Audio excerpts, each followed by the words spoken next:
প্রিয় দর্শক, দেশে বিদেশে যে যেখান থেকে দেখছেন সবাইকে স্বাগত জানাচ্ছি আইএফআইসি নিবেদিত এই সময়। সাথে আছি আমি মুকসিমুল আহসান। আমরা আজ দিনের গুরুত্বপূর্ণ বিষয়গুলো সম্পর্কে প্রথমে একটু জেনে নেব, তারপর আমরা আলোচনায় ফিরব এবং আমরা শুরুতেই অতিথিদের সঙ্গে পরিচিত হব। আর দিনের উল্লেখযোগ্য ঘটনার ভেতরে আজকে বলা যায় যে গাজায় ইসরায়েলি যে আগ্রাসন, সেটি বিশ্বব্যাপী ব্যাপক বিক্ষোভ প্রতিবাদের সত্ত্বেও ফিলিস্তিনি অবরুদ্ধ গাজায় বর্বরোচিত হামলা অব্যাহত রেখেছে দখলদার ইসরায়েলি বাহিনী। একের পর এক ভবন গুঁড়িয়ে দিয়ে তারা ক্ষান্ত হচ্ছেন না। আগুন দেওয়া হচ্ছে বিভিন্ন শিবিরে। 24 ঘন্টায় নিহত হয়েছে আরও 58 জন। অন্যদিকে গাজায় প্রবেশে বাধা দেওয়া হচ্ছে। একটা চরম মানবিক সংকট বলা যায়। এরই মধ্যে আবার গাজা খালি করার জন্য ট্রাম্পের আহ্বান, সেখান থেকে ফিলিস্তিনিদের বের করে দেওয়ার অপচেষ্টা চালাচ্ছে ইসরায়েল। যুদ্ধবাজ প্রধানমন্ত্রী বেনিয়ামিন নেতানিয়াহু তিনি এটি নিয়ে চেষ্টাও করছেন যেন গাজা একেবারেই ফাঁকা হয়ে যায়। এবং বাংলাদেশেও যদি বলা যায়, সেই গাজায় যে মানবতা বিরোধী অপরাধ বলা যায় কিংবা নৃশংসতা চরম, সেটির প্রতিবাদে আজও দেশের বিভিন্ন স্থানে রাজধানী ঢাকাসহ বিক্ষোভ মিছিল হয়েছে, সমাবেশ হয়েছে, প্রতিবাদ হয়েছে। এটি একটি দিনের উল্লেখযোগ্য খবর। এর পাশাপাশি বড় ঘটনার ভেতরে আজ বিকেলে প্রধান উপদেষ্টা মানে অন্তর্বর্তীকালীন সরকারের পররাষ্ট্র উপদেষ্টা তিনি একটি ব্রিফিং করেছেন তৌহিদ হোসেন, এবং তিনি ব্রিফিংয়ে বেশ কিছু বিষয়ে কথা বলেছেন। তার মধ্যে বিশেষ করে নরেন্দ্র মোদীর সঙ্গে যে বৈঠকটি হয়েছিল এবং যে সম্মেলনে যোগ দিয়েছিল এবং চীন সফর ইত্যাদি বিষয় নিয়েই এই ব্রিফিংটি তিনি করেছেন, এবং সেখানে বেশ কয়েকটি বিষয়ে কথা বলেছেন। তার ভিতরে একটি হচ্ছে ক্ষমতাচ্যুত প্রধানমন্ত্রী শেখ হাসিনাকে দেশে ফেরানোর ব্যাপারে ভারতের প্রধানমন্ত্রী নরেন্দ্র মোদীর সঙ্গে প্রধান উপদেষ্টা অধ্যাপক ডক্টর মোহাম্মদ ইউনূসের আলোচনা হয়েছেন, তবে এ বিষয়ে কোনো চূড়ান্ত কিছু হয়নি। এবং ভারত কোনো দলের সঙ্গে নয়, বাংলাদেশের জনগণের সঙ্গে চলমান সম্পর্ক রাখতে চায়, সেটিও তিনি জানিয়েছেন। তিস্তার পানি ব্যবস্থাপনা প্রকল্পে চীন ভারত উভয়ের সঙ্গে বাংলাদেশ কাজ করতে আগ্রহী, এটিও তিনি জানিয়েছেন। এবং আরেকটি গুরুত্বপূর্ণ বিষয়, যেটি গাজায় হামলার প্রতিবাদে বাংলাদেশে বিভিন্ন জায়গায় যে ঘটনাগুলো ঘটেছে, সেখানে কিছু লুটপাট ভাঙচুরের যে ঘটনা হয়েছে, সেটিকে তারা দমন করার কথা বলেছেন, এবং সরকার বলছে যেটি কারণে বিদেশি বিনিয়োগে এর কোনো প্রভাব পড়বে না। এই বিষয়গুলোর পাশাপাশি রোহিঙ্গা প্রসঙ্গেও আলোচনা হয়েছে, যদিও পররাষ্ট্র উপদেষ্টা তিনি বলেছেন প্রশ্নের উত্তরে যে রোহিঙ্গাদের ফিরিয়ে দেওয়ার মতো সেখানকার পরিস্থিতি এখনও নেই। যদিও এ বিষয়ে অন্তর্বর্তী সরকারের প্রধান উপদেষ্টা অধ্যাপক মোহাম্মদ ইউনূসের রোহিঙ্গা বিষয়ক high representative doctor Khalilur Rahman তিনি বলেছেন রোহিঙ্গাদের ফিরিয়ে নেওয়ার বিষয়ে আরাকান আর্মি সম্মতি দিয়েছে, এটি তিনি জানিয়েছেন। এটিও একটি গুরুত্বপূর্ণ খবর। এর বাইরে 54তম দেশ হিসেবে যুক্তরাষ্ট্রের মহাকাশ গবেষণা সংস্থা নাসার সঙ্গে বাংলাদেশ সরকার চুক্তি সই করেছে। এরকম আরও বেশ কিছু গুরুত্বপূর্ণ খবর আছে। আন্তর্জাতিক অপরাধ ট্রাইব্যুনালে যে বিচার চলছে, সেই বিচারটি আন্তর্জাতিক অপরাধ আদালতে যাবে কিনা সে বিষয়েও আজকে চিফ প্রসিকিউটর কথা বলেছেন, ইত্যাদি নানা বিষয় নিয়ে আমরা আলোচনা করব। আলোচনার জন্য আমরা স্টুডিওতে 3 জন অতিথিকে আমন্ত্রণ জানিয়েছি। আমার ঠিক ডানে রয়েছেন ABM মোশাররফ হোসেন, প্রশিক্ষণ বিষয়ক সম্পাদক, বাংলাদেশ জাতীয়তাবাদী দল BNP। আমার ঠিক বামে রয়েছেন সিনিয়র সাংবাদিক নেতা, জাতীয় প্রেস ক্লাবের সাবেক সাধারণ সম্পাদক ইলিয়াস খান, এবং সর্ববামে রয়েছেন সারওয়ার তুষার, যুগ্ম আহ্বায়ক, জাতীয় নাগরিক পার্টি। আপনাদের 3 জনকেই স্বাগত জানাচ্ছি আজকের অনুষ্ঠানে, আজকের আলোচনায়। আমি মোশাররফ ভাই, আমি একটু ইলিয়াস ভাইয়ের মাধ্যমে শুরু করতে চাই আপনার অনুমতি নিয়ে। তুষার, আপনার অনুমতি নিয়ে। সেটি হচ্ছে যে আমি শুরুতেই যে বিষয়টি নিয়ে একটি বড় ভূমিকাই দিলাম ইলিয়াস ভাই, সেটি হচ্ছে যে গাজায় যে ইসরায়েলি আগ্রাসন, সেটি যে অব্যাহতভাবে চলছে। আপনি দীর্ঘদিন ধরে আমরা জানি যে এই আন্তর্জাতিক অঙ্গনের সাংবাদিকতা করেন, ডিপ্লোমেট বিটে কাজ করেছেন দীর্ঘদিন ধরে, আন্তর্জাতিক সম্পর্ক নিয়ে আপনি কাজ করেন। তো আমরা যতটুকু জানি, এটি তো আসলে ইসরায়েল প্যালেস্টাইন এই যে মানে যে দ্বন্দ্ব বা সংঘাত বা এই যে হত্যা মৃত্যু, এটি তো আজকে নতুন কিছু নয়, কিন্তু বলা যায় যে দিনকে দিন বাড়ছে। গত 1-1.5 বছর ধরে এটি আরও বেশি, এবং সম্প্রতি দেখা যাচ্ছে একেবারে গাজা প্রায় খালি হয়ে যাচ্ছে। জিওপলিটিক্যালি পৃথিবীর ভেতরে সবচেয়ে বেশি আলোচনা সম্ভবত এটি নিয়েই। তো আসলে একটু জানতে চাই, আপনি একটু অতীত থেকে টেনে যদি বলেন যে আসলে আশু এর কি কোনো সমাধান দেখছেন কিনা, কিংবা যুদ্ধ থামার কোনো লক্ষণ দেখছেন কিনা? লক্ষণ এখন দেখছি না। আপনি যেটি বলেছেন শুরুতেই যে 1 থেকে 1.5 বছরে, এটি মূলত শুরু হয়েছে 7ই অক্টোবর থেকে 23 সালের, বিশেষ করে একটি ঘটনা কেন্দ্র করে। আপনি জানেন যে গাজার যে হামাসের যারা বন্দী রয়েছেন তাদের মুক্তির জন্য কিছু মানুষ জিম্মি করা হয়েছিল ইসরায়েলের, তখন এই হামলাটি শুরু করেছে তারা, এবং এ পর্যন্ত 50,000 মানুষ হত্যা করেছে নির্মমভাবে, বিশেষ করে নারী ও শিশুদের। এটি খুব দুর্ভাগ্যজনক, আমাদের খুব কষ্ট হয়। পৃথিবীর মোড়ল রাষ্ট্র যেটি বলা হয় নাম্বার 1 রাষ্ট্র, তারা নেকেডলি একদম সমর্থন করছে, অথচ তাদের জনগণ কিন্তু প্রতিবাদে ফুঁসছে। জনগণ প্রতিবাদ করছে, এটিকে পজিটিভ দিক। এবং আমাদের নিশ্চয়ই আমাদের মনে আছে যে আমাদের মহান মুক্তিযুদ্ধেও কিন্তু আমেরিকা, বিশেষ করে হোয়াইট হাউস বা ক্যাপিটাল হিল, তারা পাকিস্তানের পক্ষে অবস্থান নিয়েছে। বাট সাধারণ মানুষ কিন্তু আমাদের পক্ষে অনেক লড়াই সংগ্রাম করেছে। এবারও হচ্ছে, কিন্তু রেজাল্ট দেখছি না। এবং খুব দুর্ভাগ্যজনক, পৃথিবীর যে সুপার পাওয়ারগুলো তারা কোনো ভূমিকা আহামরি পালন করছে না।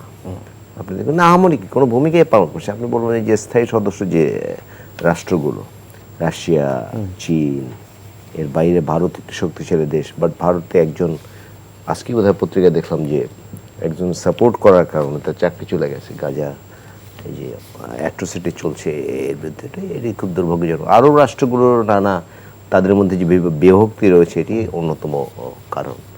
আরব রাষ্ট্রগুলো এক হতে পারছে, কোনো শব্দ কিন্তু আমরা শুনছি না।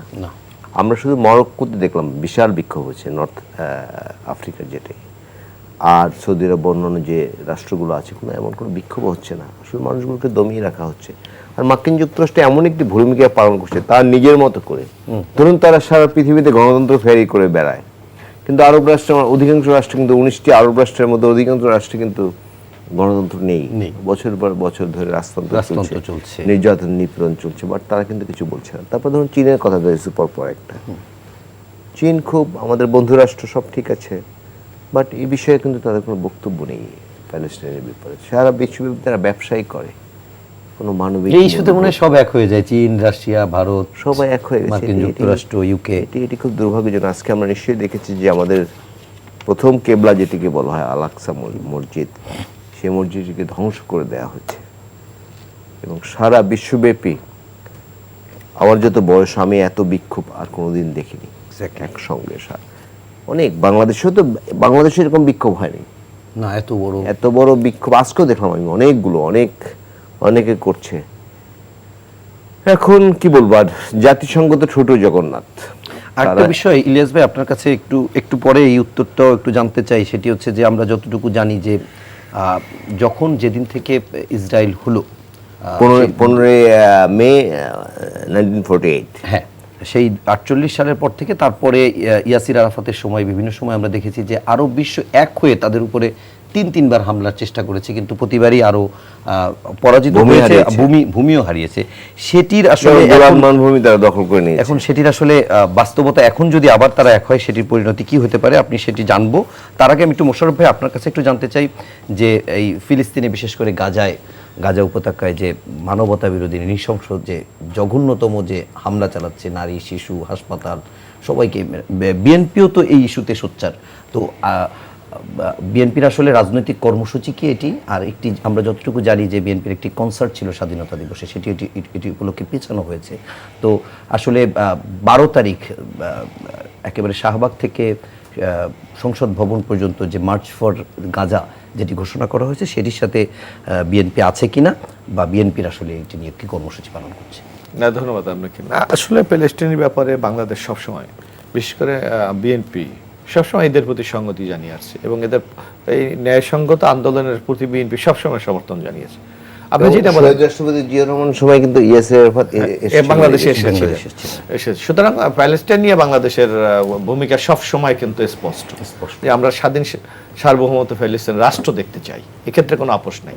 এবং আপনি লক্ষ্য করবেন যে বিএনপি যখন ক্ষমতায় ছিল, এর পরবর্তী সরকারগুলি, তখন কিন্তু আমাদের পাসপোর্টে একটা জিনিস লেখা ছিল যে বিশ্বের যে কোনো আপনার দেশে যে এক্সেপ্ট ইসরায়েল ছাড়া। কিন্তু আমরা দেখেছি গত আওয়ামী লীগ সরকারের আমলে, কি কারণে আমরা জানি না, আমাদের যে একটা ঘৃণা, আমাদের যে একটা কমিটমেন্টের জায়গা ছিল, যে আমরা বিশ্বকে জানিয়ে দিয়েছি যে ফিলিস্তিনির জন্য আমরা ইসরায়েলকে কোনোভাবেই সমর্থন করতে পারি না, সেটা দেখবেন এই শব্দটা তুলে দেওয়া হয়েছে, এক্সেপ্ট ইসরায়েল, এটা তুলে দিয়ে ইসরায়েলকে অনেকটা আমরা মনে করি যে স্বীকৃতি দিয়েছে তৎকালীন আওয়ামী লীগ সরকার। এইটা আমরা মনে করি ফিলিস্তিনের ক্ষেত্রে একটা চরম অবিচার করা হয়েছে।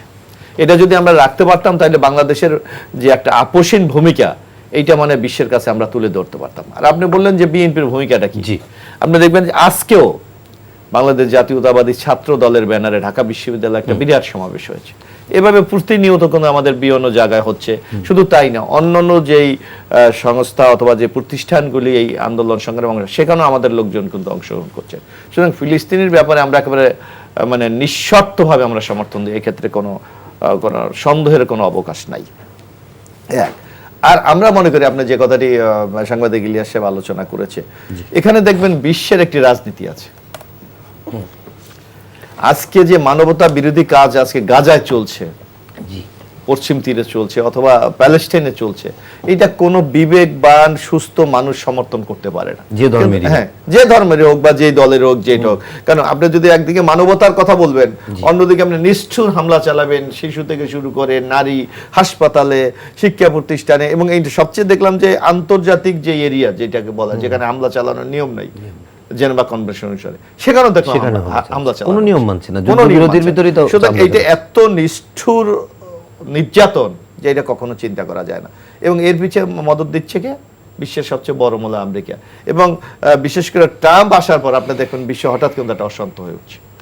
উনি আজকে বলছে আমি কানাডা দখল করে নেব, উনি ওই দিন বললো কি গ্রিনল্যান্ড নাকি একটা দখল করে নেবে, ওনার বলছে যে আমার গাজা খালি করে দিতে হবে, হ্যাঁ গাজা খালি।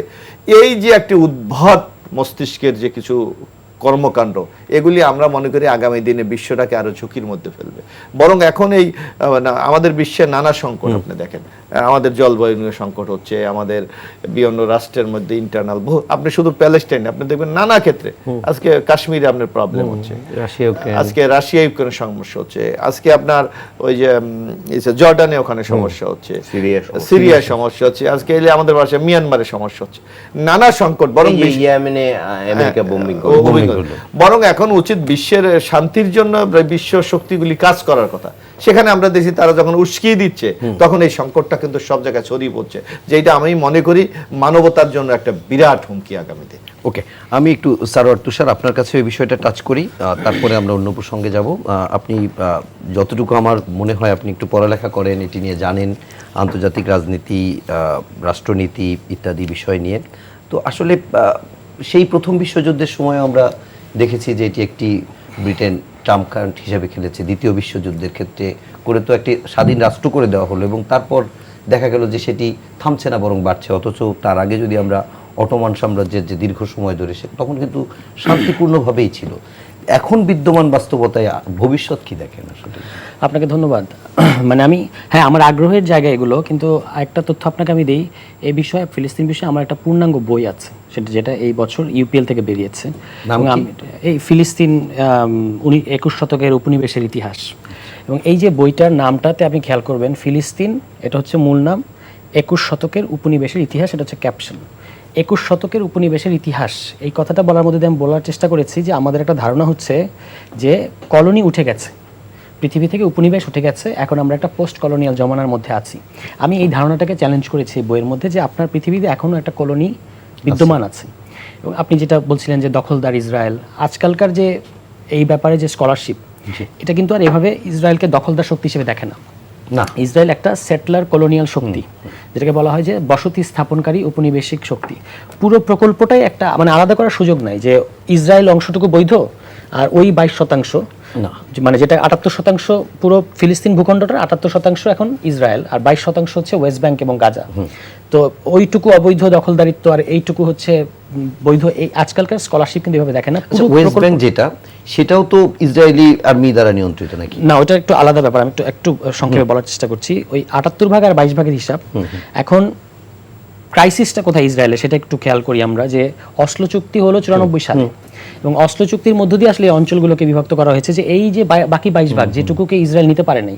কারণ ইসরায়েলের প্রকল্পটা কি, বেন গুরিয়ন যখন মানে যিনি ইসরায়েল রাষ্ট্রের প্রতিষ্ঠাতা, তিনি তার প্রকল্পটা ছিল যে এই যে টোটাল ভূখণ্ড ফিলিস্তিন, 48 সালের আগে তো ইসরায়েল বলতে কিছু ছিল না, এই পুরো ভূখণ্ডে তার প্রকল্পটা ছিল যে ম্যাক্সিমাম টেরিটরি ম্যাক্সিমাম পপুলেশন, মানে পুরোটার মধ্যে ম্যাক্সিমাম টেরিটরিটা ইসরায়েলিদের হাতে থাকতে হবে এবং ম্যাক্সিমাম পপুলেশন ইহুদি হতে হবে, এটুকু হলেই তিনি খুশি। তো সেখানে তার হিসাবটা ছিল যে 80 ভাগ ভূখণ্ড এবং 80 ভাগ আপনার পপুলেশন ইহুদি হতে হবে। 80 ভাগ ইহুদি পপুলেশন কখনোই হয় নাই, কিন্তু 78 ভাগ মোটামুটি তারা পেয়েছে। কিন্তু পরবর্তীতে যখন আরো বেশি রাইট উইঙ্গাররা ক্ষমতায় আসলো, বিশেষত এই যে লিকুদ পার্টি, হ্যাঁ, মেনাহেম বেগিনের এটার প্রতিষ্ঠাতা ছিলেন, নেতানিয়াহুর যে পার্টিটা, তারা আসলে পুরোটাকেই নেওয়ার চেষ্টা করেছে। এবং তখন তারা অসলো চুক্তির পরে ওয়েস্ট ব্যাংক এবং গাজার ক্ষেত্রে, ওয়েস্ট ব্যাংকের ক্ষেত্রে যে মডেলটা তারা অ্যাপ্লাই করেছেন, এটাকে বলা হয় হচ্ছে ওপেন এয়ার প্রিজন। পুরোটাকে একটা ওপেন এয়ার, কিন্তু আমি এটাকে ঘেরাও করে রাখবো, ওই যে এরিয়া এ, এরিয়া বি, এরিয়া সি, এভাবে। এটা হলো ওপেন এয়ার প্রিজন মডেল। গাজার ক্ষেত্রে, গাজার যেহেতু বেশি হস্টেল এবং গাজা সবসময় হচ্ছে আপনার সবচেয়ে বেশি নেতৃত্ব দিয়েছে, যেহেতু এটা জর্ডানের সাথে সংলগ্ন, ফলে ওখান থেকে সবসময় আপনার ইনসার্জেন্সিগুলো হয়েছে। এবং এই কারণে এই মডেলটার নাম হচ্ছে ম্যাক্সিমাম সিকিউরিটি প্রিজন, অর্থাৎ টোটাল এলাকাটাকে লক করে রাখতে হবে। আপনি দেখেন গাজা কিন্তু একদম লক করে রাখা। তো সেখান থেকে হচ্ছে এই হামাস সহ অন্যান্য যারা আছে তারা কার্যক্রম চালায়। এখন এই মুহূর্তে আপনার ইসরায়েলের বা ট্রাম্পের কথা যেটা ভাই বলেছেন, যে ট্রাম্প আসলে এরকম হয়। এর আগের বার যখন ট্রাম্প আসলো, তখন আপনি খেয়াল করবেন যে প্রথমেই উনি যে কাজটা করলেন যে জেরুজালেমে এম্বাসি নিয়ে আসা। এবং জেরুজালেমের মানে আপনি যদি ওই অসলো চুক্তিটাকে মানেন, কিংবা যেটাকে বলা হয় 67-এর যে বর্ডার, 67-এর বর্ডার, দুই রাষ্ট্রের যে সমাধান, সেখানে কিন্তু বিশ্ব মেনে নিয়েছে যে 78 ভাগ হবে ইসরায়েল, 22 ভাগ হবে হচ্ছে ফিলিস্তিন, 22 ভাগ অংশ নিয়ে ফিলিস্তিন।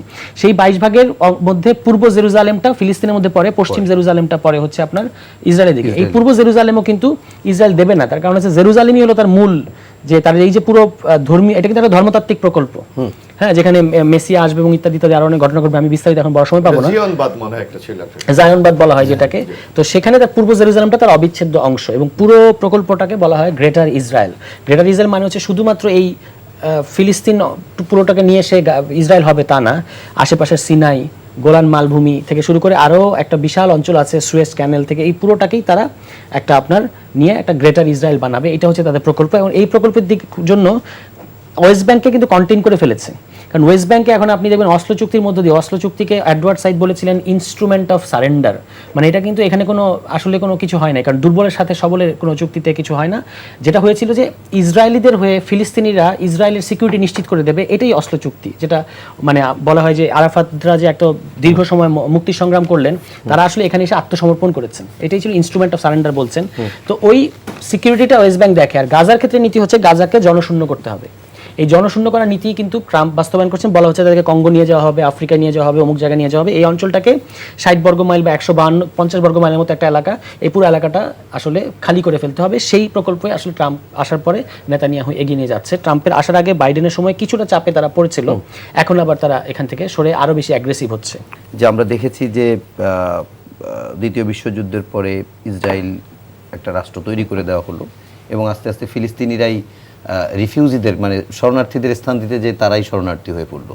এবং এরপর আরব বিশ্ব কয়েকবার, সম্ভবত তিনবার আক্রমণ করেছে, তিনবারই পরাজিত হয়েছে। তো আসলে এটার আসলে ফিউচারটা আসলে কি দেখেন, যে আবারও যদি আরব বিশ্ব একত্রিত হয়, বা এই যুদ্ধ আসলে থামানোর প্রক্রিয়া কি? না, আরব বিশ্ব সহ অন্য শক্তিগুলো, তবে এবার কিন্তু খুব পজিটিভ দিক, আমি যে কথাটি শুরুতেই বলছিলেন, আরব বিশ্ব এক হলে একটা চাপও সৃষ্টি হয়, কিন্তু আরব বিশ্ব কিন্তু এক হয় না, এক হচ্ছে না। কারণ সেখানে অধিকাংশ দেশে যে শাসক আছেন, তারা ক্ষমতায় টিকে থাকার জন্য মার্কিন যুক্তরাষ্ট্র বলুন, রাশিয়া বলুন, চীন বলুন, যাকে ধরা দরকার তাকে ধরবে, কিন্তু তাদের ক্ষমতায় টিকে থাকতে হবে।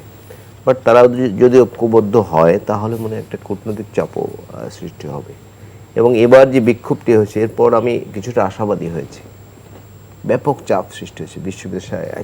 আমার মনে এই ঘটনা আছে কিনা মোশাররফ ভালো বলতে পারবেন, যে সারা বিশ্বের সকল শিক্ষা প্রতিষ্ঠান বন্ধ ছিল ফিলিস্তিনের জন্য একদিন। এটি কিন্তু বাড়ির কথা না, বিরাট ঘটনা।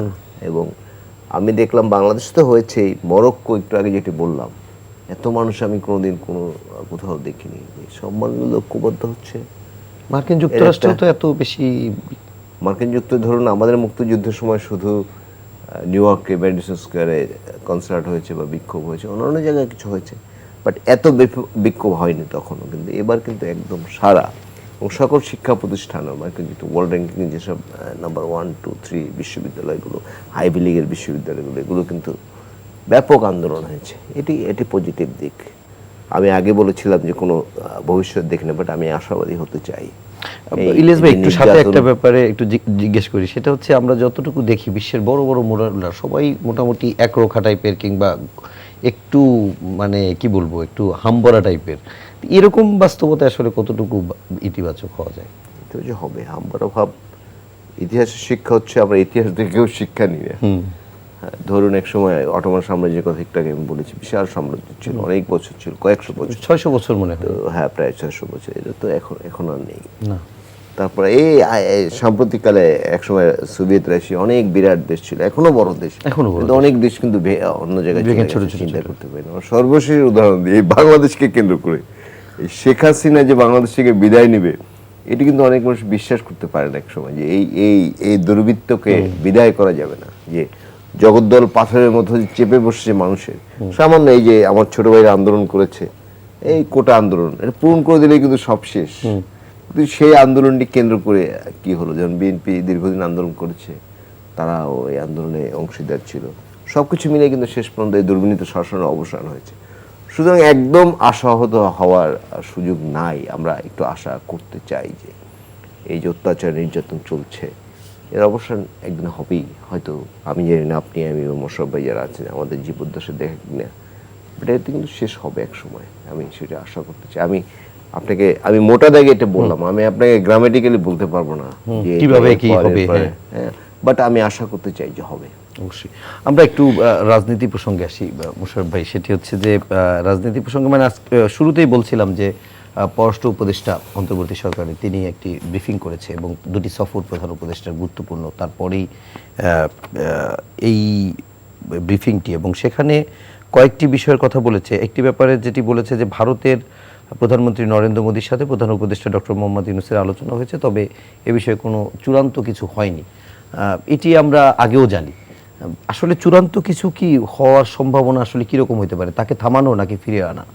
না, এখানে ধরেন ভারত একটা আমাদের প্রতিবেশী রাষ্ট্র, তাদের সাথে আমাদের অনেক বিষয় কিন্তু চুক্তি আছে, এবং মানুষ একটা রাষ্ট্রের সাথে আরেকটা দেশের সম্পর্ক তৈরি হয় কেন?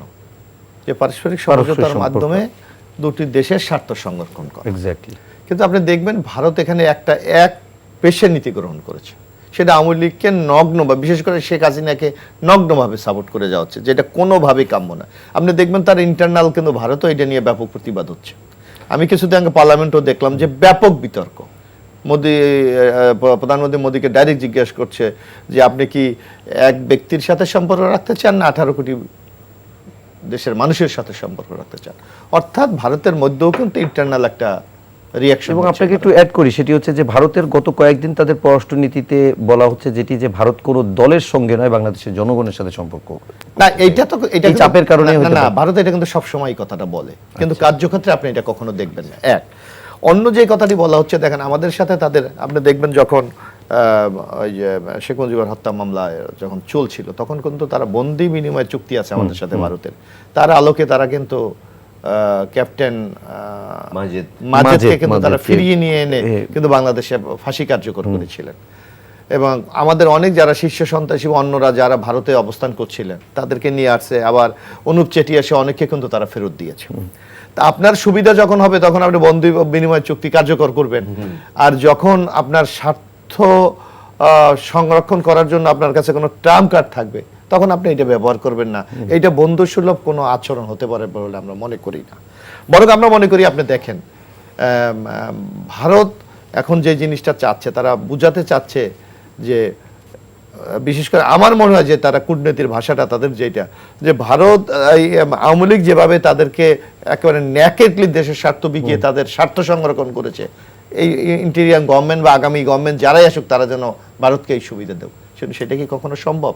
কখনো সম্ভব না। আপনি দেখবেন যে এখন কি হচ্ছে, আমরা দেখেছি যে তাদের বিশেষ করে কলকাতা, আপনি দেখেন আমরা দেখি প্রতি বছর 2 থেকে 2.5 হাজার কোটি টাকার মার্কেটিং হয়, কিন্তু এবার কিন্তু সেইটাও তারা, সেই আত্মত্যাগও তারা স্বীকার করে নিয়েছে। এবং টেলিভিশনে টেলিভিশনে দেখাচ্ছে যে ভারতের হোটেল মার্কেট খাকা করতেছে এবং ওখানে ব্যবসায়ীরা চিৎকার করছে, কিন্তু সেই দিকেও কিন্তু মোদী সরকার বা সেন্ট্রাল গভর্নমেন্ট কোনো ভ্রুক্ষেপ করছে না।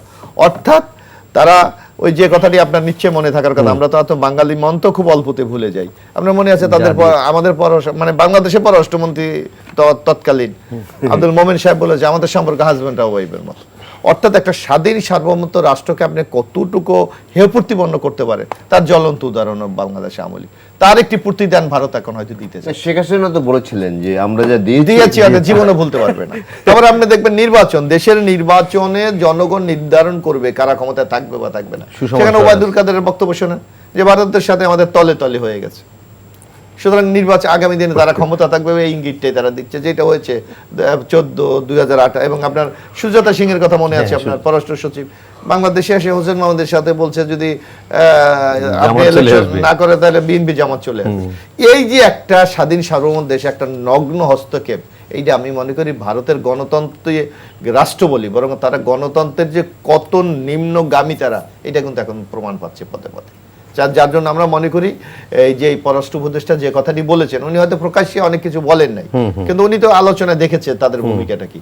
যেমন শেখ হাসিনাকে ফিরিয়ে দেবে এটা আশা করার কোনো কারণ নেই, বরং আমরা যেই কাজটা করা উচিত আমি মনে করি ইন্টেরিয়াম গভর্নমেন্টের, যে খুব দ্রুত এই যে আন্তর্জাতিক ট্রাইব্যুনাল একটা করা হয়েছে, এই একটা ট্রাইব্যুনাল দিয়ে কি আওয়ামী লীগের এই বিশাল দৈত্য বাহিনীর বিচার করা সম্ভব না। আপনি এখানে আমরা মনে করি এসপিডি ট্রাইব্যুনাল করা উচিত, খুব শর্ট দ্রুত বিচার করে এদেরকে শাস্তি দেওয়া।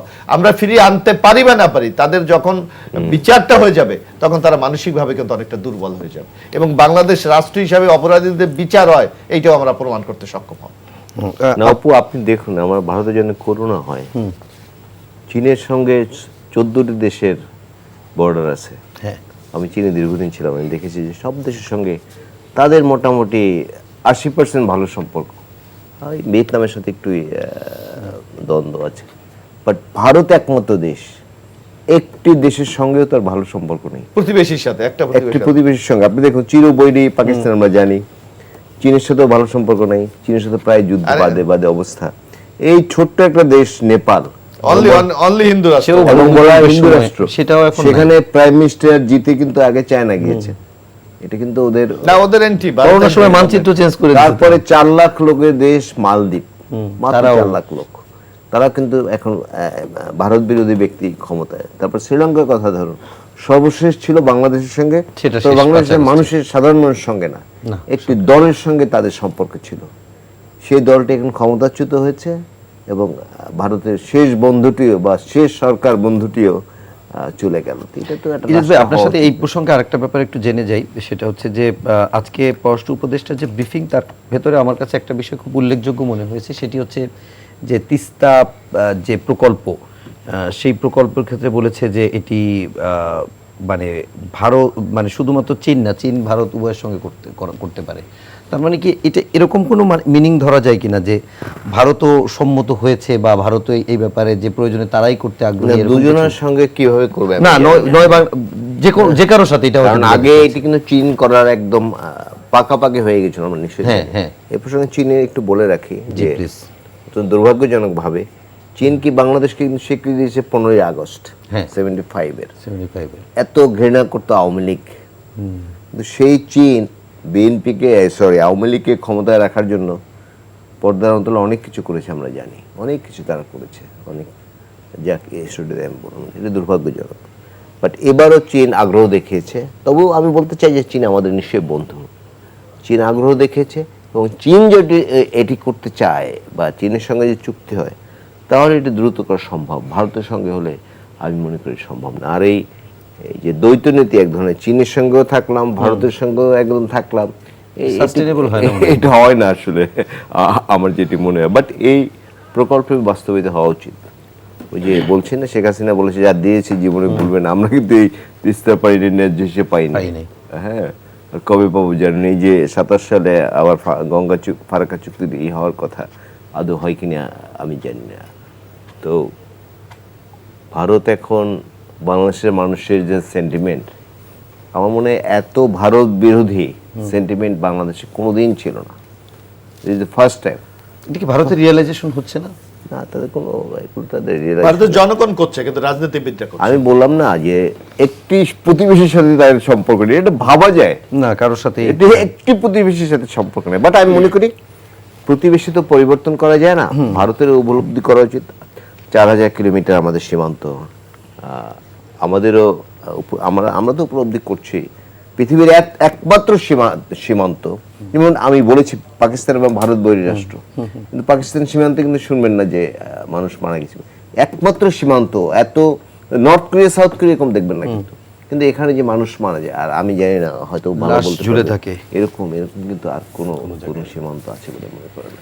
খুব বন্ধু, তাদের যে একটা বসংবাদ সরকার ছিল, তাদের যে একটা অনুগত সরকার ছিল, অনেকে বলতো যে এটিকে তারা একদম কি, শেখ হাসিনা তো মুখ্যমন্ত্রীও বলছে ভারতের কি অনুষ্ঠানে, নিশ্চয়ই আমাদের মনে আছে কলকাতার অনুষ্ঠানে, কিন্তু তার সময় কিন্তু এই সীমান্ত হত্যাকাণ্ড বন্ধ করতে পারেনি। এটি দ্রুত বন্ধ করা এই বর্তমান যে সরকার আছে তাদের সেই উদ্যোগ নেওয়া উচিত আমি মনে করি। ওকে, আরেকটি বিষয় একটু জানতে চাই সারোয়ার তুষার আপনার কাছে, সেটি হচ্ছে যে আমরা পররাষ্ট্র উপদেষ্টার ব্রিফিংয়ের বিভিন্ন বিষয় নিয়ে আলোচনা করছিলাম, সেখানে একটি বিষয়ও আসছে, সেটি হচ্ছে রোহিঙ্গা প্রত্যাবর্ষণ নিয়ে, এবং এটি নিয়ে গত কয়েকদিন ধরে আলোচনা হচ্ছে, এবং সবশেষ আজকে দুজনের কথা একটু ভিন্ন রকম মনে হলো।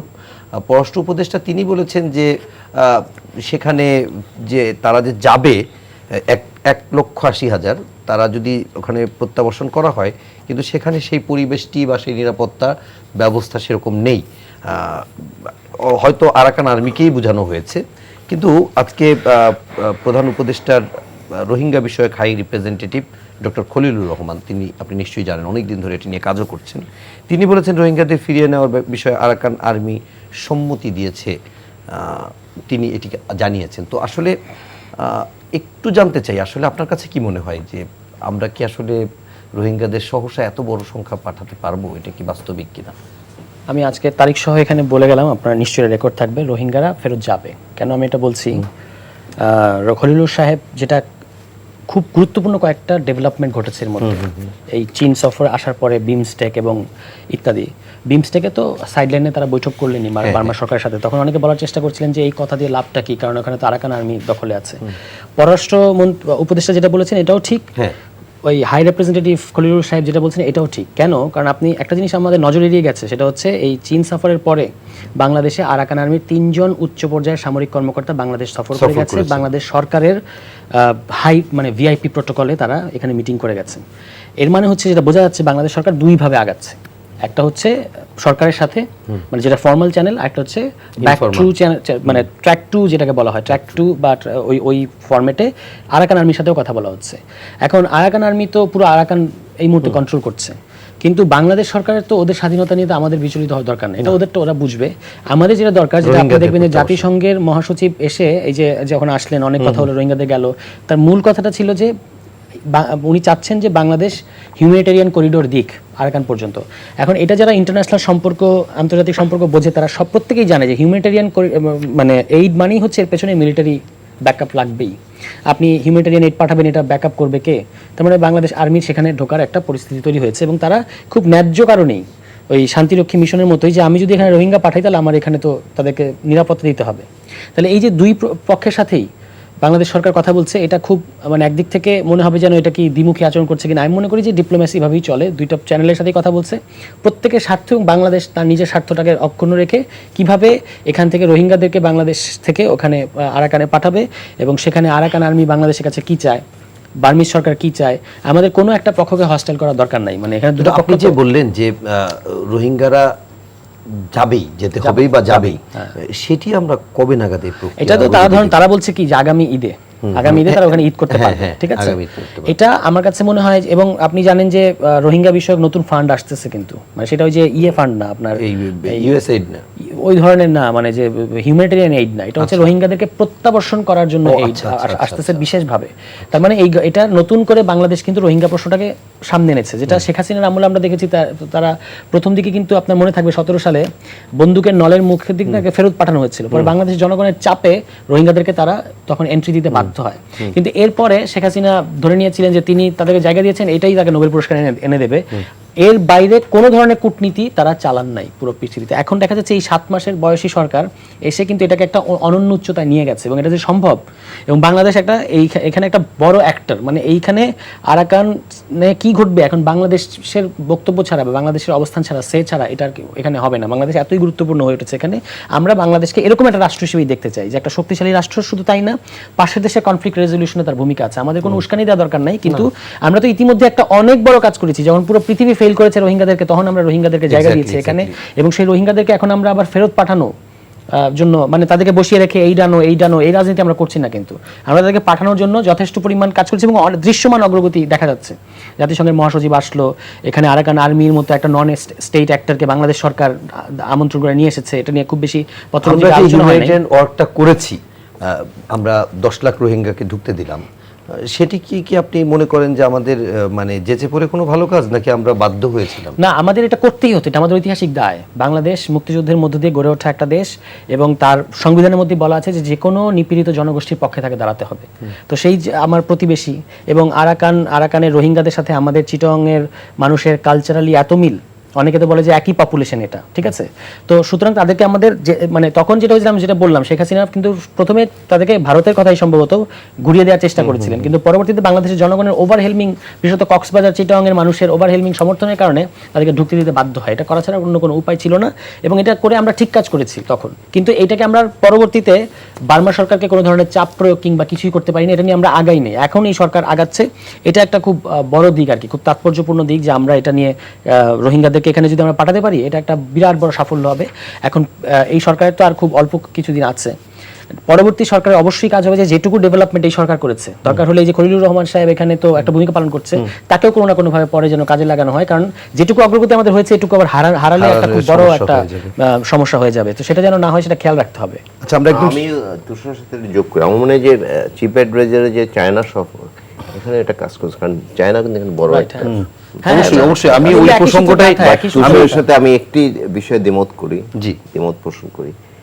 এত বানে এত মানুষ একটি দেশে ঢুকে যাবে, তারা সংকটে আছে বলে, আমার মনে হয় এটি দেশে ঢুকতে দেওয়া কতটুকু, হয়তো আমরা মানবিক বিষয় দেখেছি, বাট ও যে বলেছে যে দ্বিতীয় যে কারণটি ছিল, এবং আমার সেই অভিজ্ঞতা আছে, আমি 18 সালে আমেরিকা থেকে আসতেছি, তো এর বোধহয় ওই দিন বোধহয় শেখ হাসিনা এসেছিলেন, তখন আর আওয়ামী কি মহিলা লীগ নাকি একটা আছে না, এরা নেত্রী আমাদের নেত্রী নোবেল পুরস্কার পেয়েছে, এই জন্য আমরা স্বাগত জানাতে এসেছি।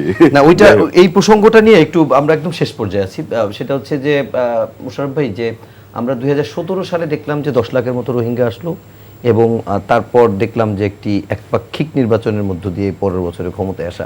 অনেক সময় আন্তর্জাতিক রাজনীতিতে বলা হয় যে প্রতিবেশী বড় রাষ্ট্রগুলো বিভিন্নভাবে প্রেশারাইজ করে, এবং রোহিঙ্গাদের আমরা যখন ঢুকতে দিলাম, যে কথাটি ইলিয়াস ভাই বললেন, তখন মাদার অফ হিউম্যানিটি, শান্তিতে নোবেল, অনেক কিছু আসছে, কিন্তু আমরা সরেজমিনে ওখানে ঘুরে এসে দেখে যেটা মনে হয়েছে যে এটি বাংলাদেশের একটা দীর্ঘস্থায়ী সংকট তৈরি করবে, কারণ একবার কেউ আসলে সে তো যেতে চায় না, যেটি আমরা দেখলাম যে সেই 2017 থেকে এখন আরো অনেক বছর হয়ে গেছে, এর আগেও বিভিন্ন সময় আসছে। শহীদ রাষ্ট্রপতি জিয়া রহমান সময় এসেছিল, তারা কিন্তু কূটনৈতিক তৎপরতা চালিয়ে অধিকাংশকে ফেরত পাঠিয়েছে, এবং ওইখানে বর্ডারও সম্প্রসারিত করেছে। আমি নিজে সেই জায়গাটি ঘুরেও দেখে আসছি, টেকনাফের কিছু জায়গা। এনিওয়ে, তো আসলে এটির আপনি ফিউচার কিরকম দেখেন? না, আমি এখানে সরাতর সাথে একটু দ্বিমত পোষণ করি। এখানে আপনি দেখবেন আমরা যে সম্ভাবনাটা দেখছি, আমার কাছে মনে হচ্ছে যে এত সহজ না, কারণ এখানে একটা বৈধ সরকার হইলো, কিন্তু এখন বার্মার একটা বৈধ সরকার আছে, কিন্তু আবার যেই অঞ্চলে এই যে রাখাইনরা বসবাস করতো, এইটা কিন্তু এখন আরাকান আর্মির দখলে আছে, অথচ এরা কিন্তু রাষ্ট্রীয় ক্ষমতায় নাই, কিন্তু এই অঞ্চলটা তাদের দখলে। সুতরাং এরা ফিরে কোথায় যাবে? এরা ফিরে আপনি কোথায় পাঠাবেন?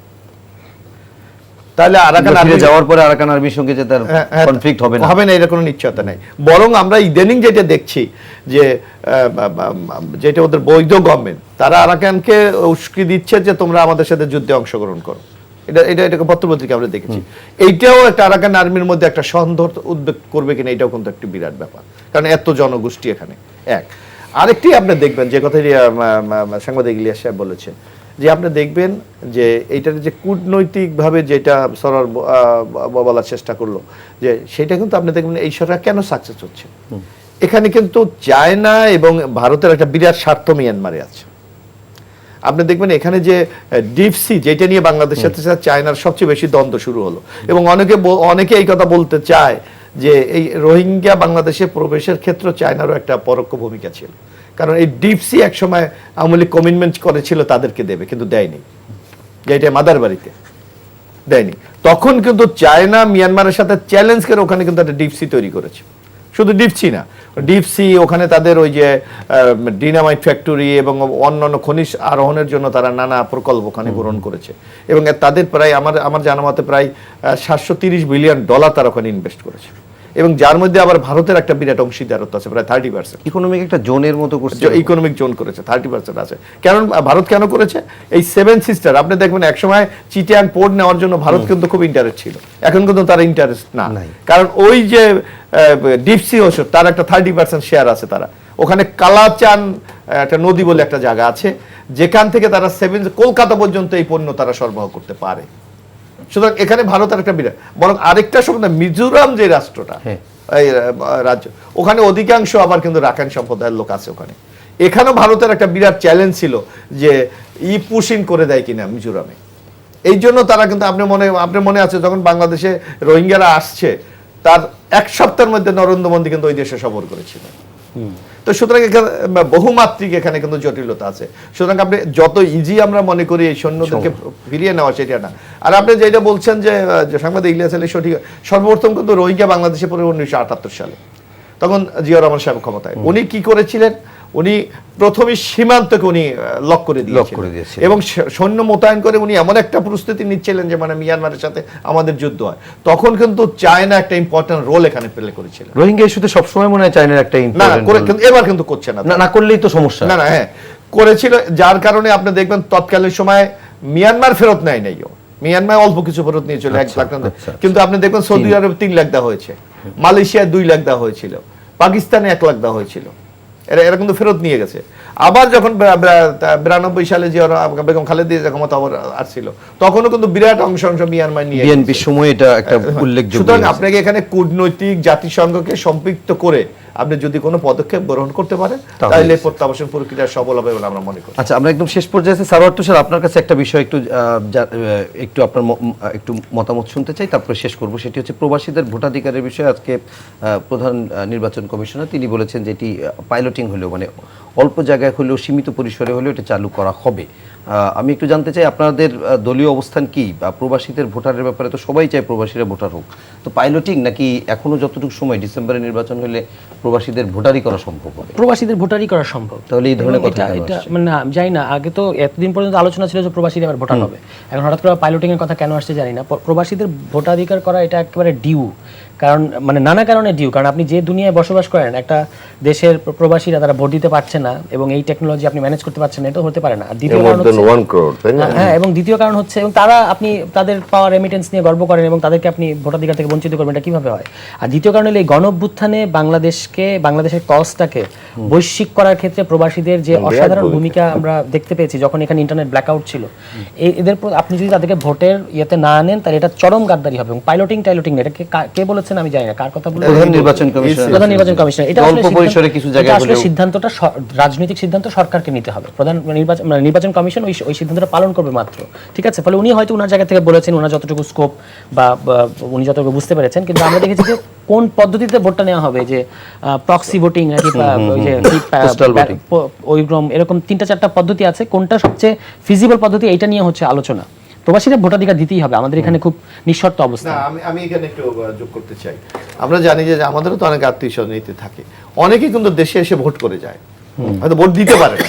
এই মূল সংকটটা কিন্তু ভোটটা দেওয়া, আপনি কোন পদ্ধতি দেবে, এইটা কিন্তু ইম্পর্টেন্ট। ইলিয়াস ভাই কিছু যোগ করবেন না শেষ করব? না, আমি ওর সাথে একমত। মোশাররফ ভাই যেটি বলেছেন, শুধু তারা তো বিরাট ভূমিকা পালন করেছে। রেমিটেন্স অনেকে বন্ধ করে দিয়েছে, জেলে গেছে, বিরাট চাপ সৃষ্টি হয়েছে। এবং এখন দেখুন যে রেমিটেন্সের কত ফ্লো, তখন কিন্তু বন্ধ করে দিয়েছে। সুতরাং প্রবাসীদের ভোটার করা উচিত। এবং এখন যে পৃথিবীর বিশ্বের অবস্থা, ভোটটা কোনো বিষয় নয়, কোনো বিষয় না, এটা কোনো বিষয় না। ভোটার করাও খুব জটিল কিছু না আমি মনে করি। সুতরাং এটি উদ্যোগ নেওয়া উচিত বলে আমি মনে করি। অনেক অনেক ধন্যবাদ ইলিয়াস খান, ABM মোশাররফ হোসেন এবং সারোয়ার তুষার, আপনাদের তিনজনকে, এবং সেই সঙ্গে দর্শক আপনাদেরকেও ধন্যবাদ জানাচ্ছি কষ্ট করে রাত জেগে এতক্ষণ ধরে অনুষ্ঠান দেখার জন্য। ছোট্ট দুটি তথ্য দিয়ে শেষ করব। একটি তথ্য আমরা ভূমিকায় শুরুতেই বলেছিলাম যে বিশ্বের 54তম দেশ হিসেবে নাসা, মার্কিন যুক্তরাষ্ট্রের মহাকাশ গবেষণা সংস্থা নাসার সাথে বাংলাদেশের চুক্তি স্বাক্ষর হয়েছে, সেটি একটি ভালো খবর।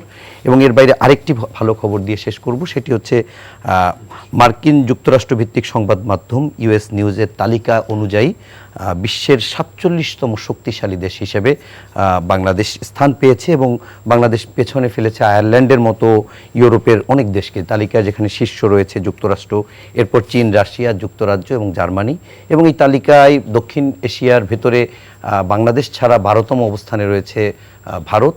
তো সার্বিক বিষয়ে বিশেষ করে একটি দেশের বৈশ্বিক নীতি নির্ধারণী, অর্থনীতিতে জোরালো ভূমিকা, পররাষ্ট্র নীতি, সামরিক বাজেট, বৈশ্বিক গ্রহণযোগ্যতার ভিত্তিতেই মূলত এই তালিকাটি করা হয়। সেই তালিকায় বাংলাদেশের অবস্থান উত্তরণ হয়েছে।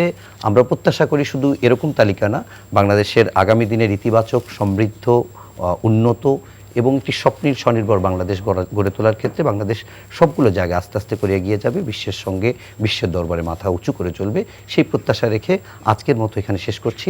সবাই ভালো থাকবেন, সুস্থ থাকবেন, শুভরাত্রি।